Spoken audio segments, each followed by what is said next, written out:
Hello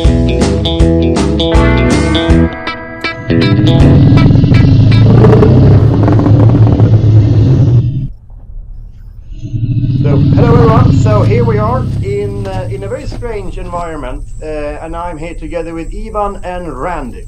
So let's start, Ivan. What are we doing here? Why are we surrounded by these dinosaurs? I think we're surrounded by these dinosaurs because I've made comments recently where I've compared the industry's traditional giants to the dinosaurs who are kind of not realizing that their time has passed. And by that, I mean the more traditional media companies out there in the world who have yet to realize that we are already in a new era. We're past the Jurassic Era, which I think we're driving through right now. And we've entered this user-centric era of media where we've ceded control to the consumers, but a lot of the traditional media players have not caught up to where the big tech Death Stars are, which is building their enterprise entirely around the user experience. And, most notably, I think part of the problem is the lack of generational shift at the head of a lot of these companies. People who, were very successful and very, inventive in the previous era, in the early aughts and last decade, but have, chased business models of people like Netflix and Spotify without understanding that those business models are not as sound as they might seem from the outside. And this, talking about the business model, so historically TV is built on, I think, three main business models, right? So you have the first business model was more or less public funding. I do believe BBC was the first broadcaster ever in the beginning of 1920 something. And then after that was like advertisement funded TV. And the last one was, pay TV. I think that was maybe in the 60s or so when the first cable networks were being built. 60s, 70s, yeah. And do you think that these models changing? I mean, lately there's been most services we had talked about the last few years tend to be subscription services, so meaning pay. But this changed. Should we expect some changes in the business models? Yeah, absolutely. I mean, what happens in the traditional tradition or history of television is, television disrupted radio, the original kind of mass communication, and then cable disrupted broadcast. So it brought a whole new revenue model to the table, and broadcast back then completely dismissed cable as an upstart that was not going to go anywhere. And then cable became the model. And in fact, in the United States, all the broadcasters got addicted to the same subscription fees that the cable players do. And that happened in commercial, cable and satellite companies in Europe as well, Sky and ProSieben and the rest. And then streaming came and disrupted cable, and cable dismissed streaming as a model that wasn't going to make it. And in fact, cable and the big media players all empowered Netflix to basically disrupt their model by selling their best programming there because they really liked the licensing. That would be actually a fourth revenue model, would be licensing. And now streaming is being disrupted by something completely different, which is this holistic bundling that's done by Amazon and Apple and Google and increasingly Microsoft. And Amazon, and so you have these big tech Death Stars who are investing in television at a loss. It should be noted at a pretty sizable loss because they're empowering other parts of their ecosystem that is a much larger provision to the end user. It's what I call a lifestyle bundle or a Maslow's hierarchy of needs. So when you're an Amazon Prime member, you're getting free delivery for as part of the bundle. You're getting audio. You're getting gaming, you're getting books. Increasingly, you're going to see Apple offering their devices alongside subscription. They're already giving you, really good deals when you buy a new phone or a new computer for, 3 months on gaming and Apple TV. But they're also bundling it in with phone service, and you're seeing that increasing too. So what's happening is, what happened here in the United States was the cable companies were actually also internet and phone providers. And so we created this bundle. It wasn't just the bundling of channels that worked. It was the bundling of these other services that work. And as the pay television ecosystem started to dissipate, people forgot the overall package that the home was buying into, and that was what kept people unnaturally subscribed, month after month after month.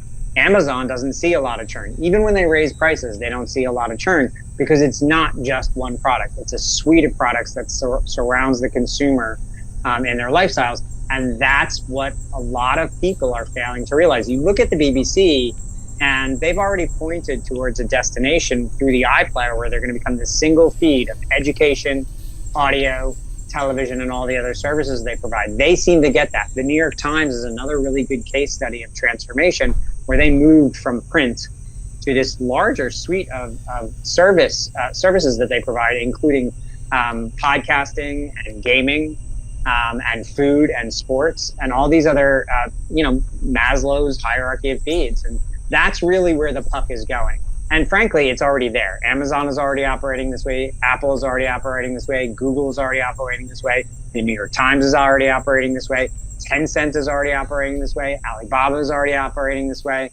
And that's where the industry is headed. And the more traditional media players fail to realize how important it is to surround their consumers in all their needs. And I think what these guys have figured out, which is kind of something we have known for quite a while, right, is that the media is a very good way to capture attention. Out of the three business models we just mentioned, the public funding and the advertisement and subscription, especially advertisement is kind of a model of that as well, because you're using the attention you get from the content to stimulate another business, right? So you use that to drive retail revenues and so on. I think that's the pivot point we're in, and this is kind of Randy's whole value proposition for his company is, Amazon is doing a great job of keeping the attention in their ecosystem as long as they possibly can, so that they can ultimately sell products to people. And you're right. Advertising creates a change in behavior ultimately, or an awareness that inspires purchasing. The technology on our phones and our connected televisions has gotten to the point where you can shorten the distance between the first impression you're making and that transaction. And in reality, what we found when you look at all available research, almost all consumers have a phone in their hand when they're watching television. And a good third of them are shopping on their phones and checking out products that they see advertised on the screen. Why not compress that experience so that you can exact the exchange at the end of that impression? I do that myself. So Randy, since you are in the middle of this business and now closing into Thanksgiving, if we make it out of the Jurassic Park,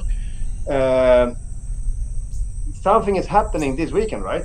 That might actually be the starting point of a bigger change in this, or? Yeah, Amazon is going to go live with a special edition of Thursday Night Football on Black Friday with live in-content shopping.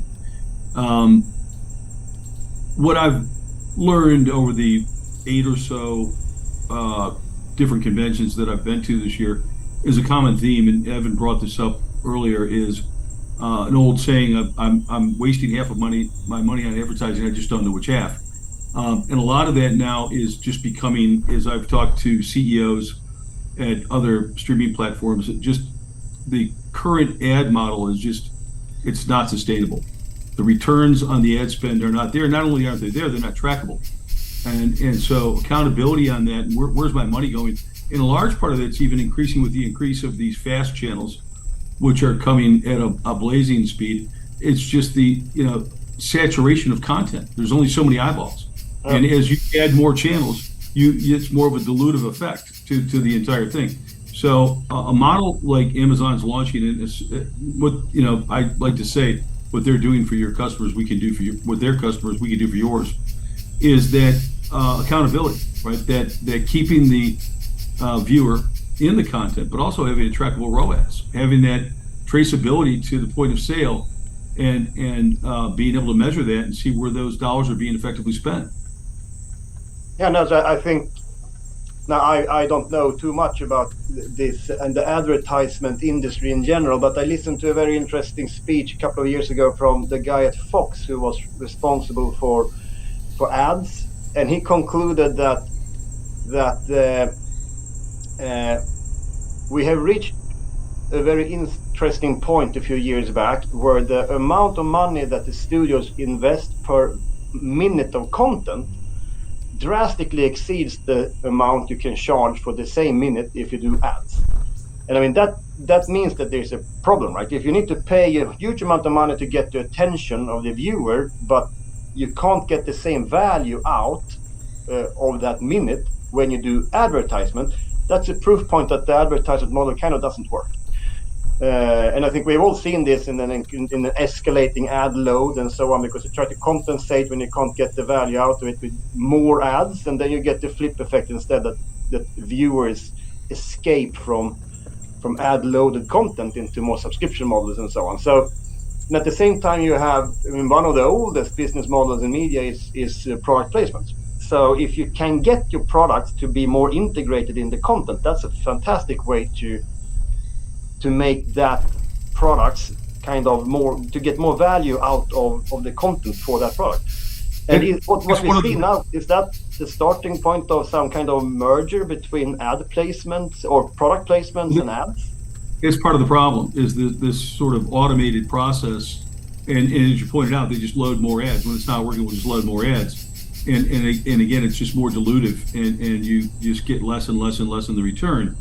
And what has to happen for this model to change is going to have to be, right now, there's ownership content issues where, I might own the platform, but I have no rights other than to show the content. I can't do this product placement within the content. Some of those things are going to have to change. Some of the relationships with the advertising agencies are going to have to change to get away from so much of the programmatic and get more involved with the brands and content of the show. And all those things are yet to be developed, except for in cases like Amazon, where you have control of those three things. You've got the product, you've got the eyeballs, and you've got the platform. Those three things together, you've got a winning package. Yeah, no, so they have a small advantage, but I think the interesting thing is that internet, for the first time ever, kind of offers the technology where you can, if you will, leapfrog some of the step in the purchasing flow, because you can jump directly from impression to actually placing it in a basket and buy it. But you touched upon the Amazon and so on. What do you think, Ivan? These other players, do they have any chance competing with Amazon, who have both the content and the products and the platform? There are. Peacock owns Yellowstone. Yellowstone has merchandise. There are others examples out there. Endeavor Streaming owns WWE. They've got tons of merchandise. So you've got other players out there, but they're rare. And the majority of them, the majority of the streaming platforms out there, they have content, they have eyeballs, but they don't have merchandise. They don't have brands.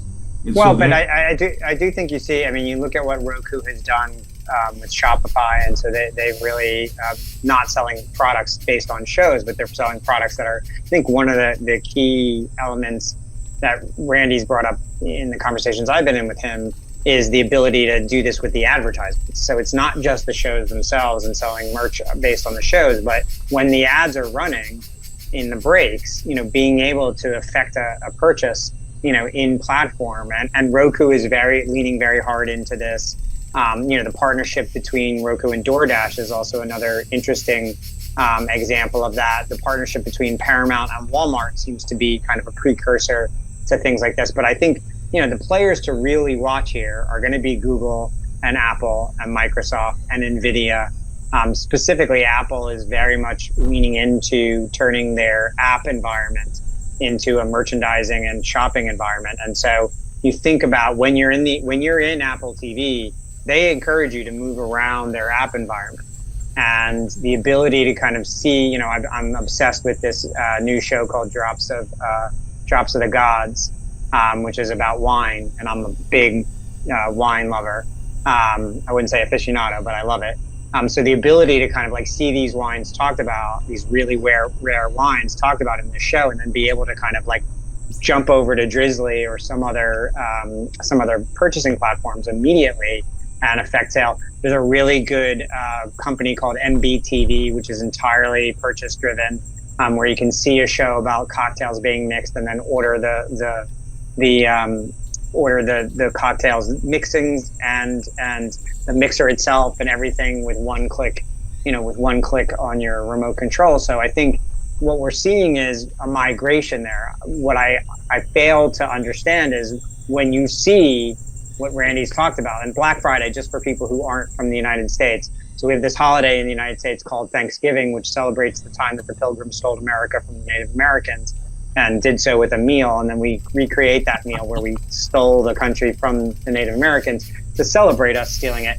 And then on Friday, we go shopping because there's these great sales and there's these big rushes on big box stores. But then on Monday, we have Cyber Monday, which is another big shopping holiday as well that Amazon has basically created by itself. And Walmart is leaning into this as well.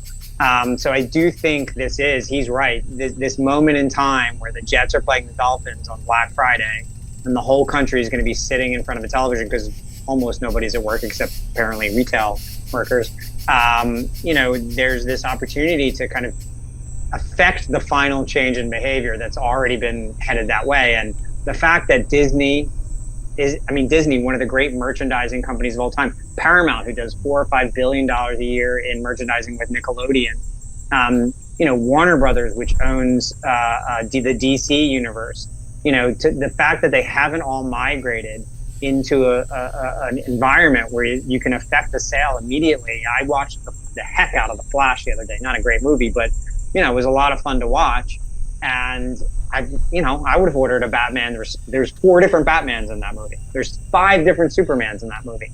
I watched Spider-Man on another platform on Disney the other day. So the idea that I could buy a T-shirt from Marvel like in environment with a click of a remote, and my remote now is very simple. My Samsung TV Plus, my Samsung TV remote has 5 buttons on it. Very easy to just hit go and purchase. And the fact that none of them that Samsung hasn't done this, that LG hasn't done this, that Vizio hasn't done this, that even Google TV hasn't done this yet is kind of remarkably short-sighted. I think we might even test that in this video. I think that you might see some dinosaurs with the add to basket button. Can we buy a dinosaur? I just want to be very clear with we take no responsibility of what happens if it turns out that Amazon actually delivers a T-Rex to your door. But it would make news. It would make news. It would make news, wouldn't it?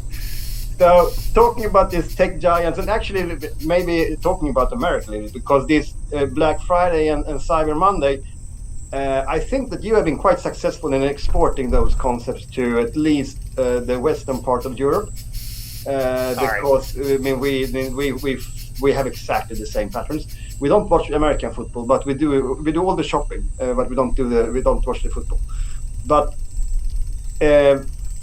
do you think, maybe this is to start with you, Ivan, that this is this a challenge for the European media outlets, this globalization and, if you will, centralization of not only content but maybe also platforms?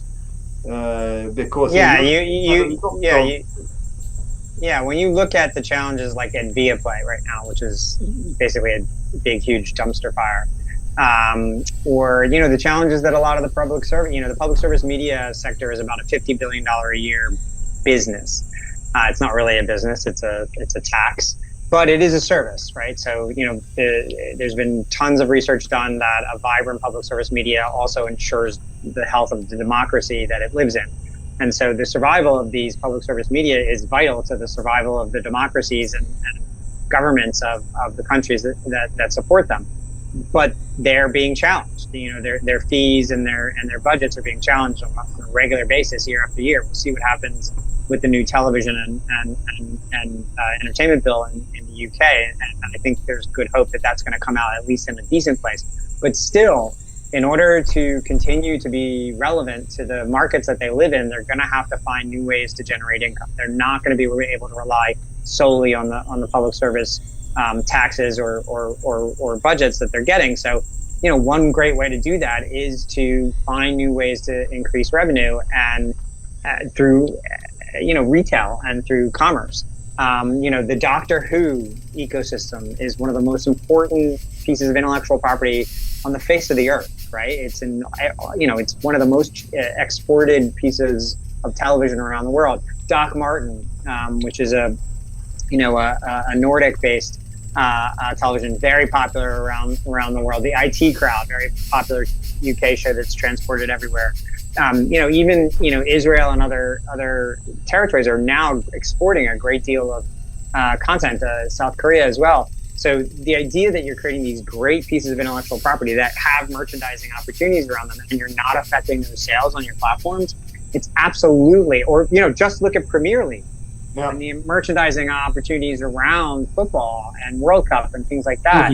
So so it just seems like so ripe to help these public service media people, these platforms, find new revenue sources. It's just a shame that either from a regulatory standpoint or from just a lack of vision standpoint, they just can't seem to get their heads around moving into these new areas because they've never done them before. No, I think it's a mix, and as you said, it's partly regulatory. So maybe in the end, the only merch you can buy on Swedish television would be souvenirs, like T-shirts with or Viking helmets and stuff like that. I don't know, but it's a little bit of a slippery slope if you start doing that, because typically in many countries you've had regulations saying that the public media must not be commercially driven. For good but you can't have it both ways. You can't cut the budgets year after year after year and then prohibit them from generating revenues from other sources. Those two things don't fit together. I fully agree, and I mean it's always about which is what is the bigger problem. Because one thing I would kind of hate to see is that the only way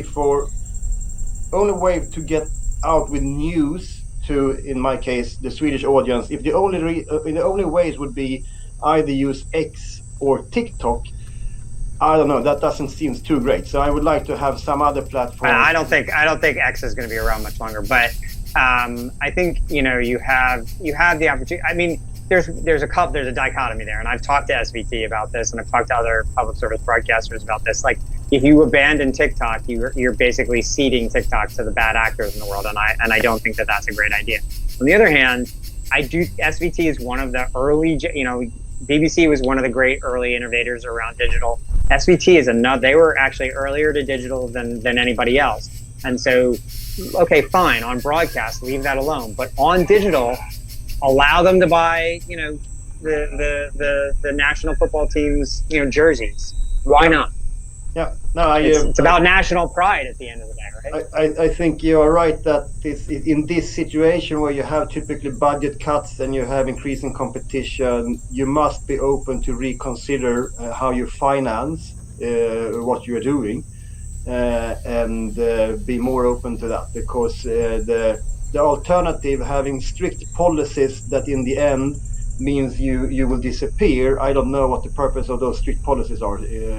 Well, and we talked about this, a little while ago before we got on camera, before we got in the car, which is, you have these global national big tech Death Stars invading all these countries with all these resources, right? So Netflix and Prime and Disney and Max all coming in and taking over the mind share of the television set from the local players. But that's kind of homogeneous. Even when they do local language content, which they have, it creates a kind of homogeneity in the marketplace that is not healthy for national pride or national interests. And then on the other hand, what's going to happen and what you're going to see is they're all going to start to pull back now. So Netflix is going to pull back on its local language stuff. So is Prime. So is Disney. Disney is about to sell Hotstar off, which they spend a tremendous amount of money buying. So they're all going to pull back on their local content because they can't afford to keep up the pace of what they're making. Yeah. And the void needs to be filled by the local programmers, and should be filled with the local programmers. But if they don't have the resources, whether from blockers to be able to generate new revenue or tax dollars from the government, then you're going to really hurt the culture of the countries that these public service broadcasters are meant to serve. Very good. Yeah, so I think we are approaching the gates, so I'm just going to step on it, and then we just run straight through it, and we hope that there is a good world outside it waiting for us to take care of. So thank you, everyone who has been joining us on the ride, and pleasurable ride in a later episode. Great.